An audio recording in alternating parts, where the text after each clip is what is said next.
Presiding Officer, Senate President, dear colleagues. My question is to the counsel for the prosecution, defense, and the witness. One question, maybe a follow-up. And if we may start with the witness first to answer. I'm not asking you to make a judgment in this case ng impeachment.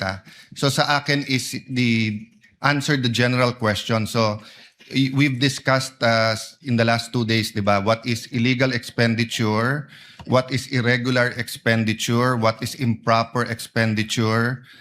In between all of that, we talked about many technicalities. And of course, this will be much easier if we're talking about public funds which are not confidential in nature.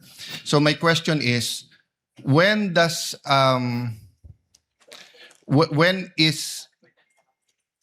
we analyze the expenditure, when is it in the nature of an administrative problem na parang mag-submit lang kayo, i-justify nyo to, o kulang lang ng dokumento, i-supply nyo to, and when does it go up to na criminal na in nature na sandali lang, may anomalya na dito or we might file charges against you? Ano yung bar niyan, di ba? So sa mga senator judges na nanonood ngayon and sa publiko na nanonood ngayon, because nga confidential expenditures are in a class by itself, di ba? Peace and order is so important, security is so important.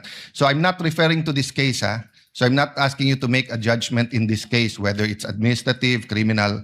In general, as an auditor, then I'll ask the same sa prosecutor and sa defense. Witness, go ahead. In your words, no? Opo. Kapag AOM po at NS, nire-require po namin sila na mag-submit ng documents. Pero kapag nag-end na po, since there's an obligation to restitute, so ang remedy po nila is to settle the amount or to file an appeal with the commission proper.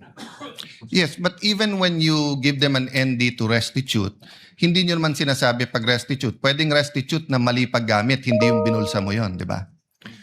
So at what point as an auditor do you say na sandali lang, criminal na to, may anomalya? Kasi pwedeng mali ang pinaggamitan kaya isoli nyo, but you're not accusing anyone of na binulsa niya.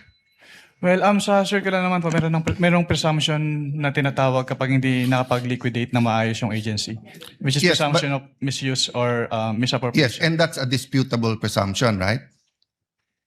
It is a prima facie presumption. Yes, a prima facie presumption is a disputable presumption.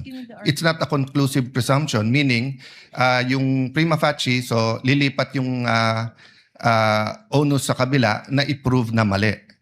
Tama? Yes po, Your Honor. Yes, so hindi pa yun yung hindi ka pa rin dumating dun sa point na yon na parang hindi, as far as COA is concerned, ninakaw mo to. Again, I'm not talking about this case in general. At what point nga will you have a final COA document saying na yon? Kasi pag sinabi mo lang restitute lang, it could be restitute because you didn't use it for what you were using it for.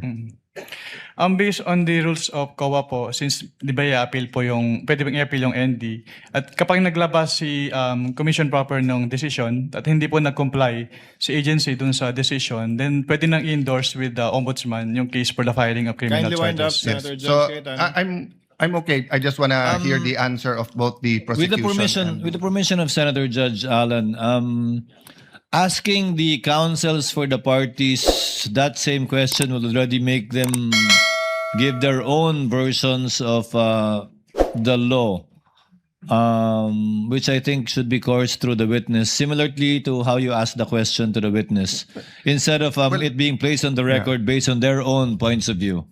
Well, anyway, we will have 2 more COA witnesses, but I think to all of us who are neutral, that's the big question. At what line does it cross between nagkamali lang yung isang public official sa liquidate and at what point is it criminal? And I just wanted to give, but if that's the I would be decision of clarifying that too during my second round. then I will leave it up to you, Mr. Presiding Officer. I apologize, the prosecution and the defense, you will not have a chance to answer that, but during the time of the presiding officer, you will be able to, or maybe even in the summation at the end. Thank you for your understanding, Senator Judge Allen.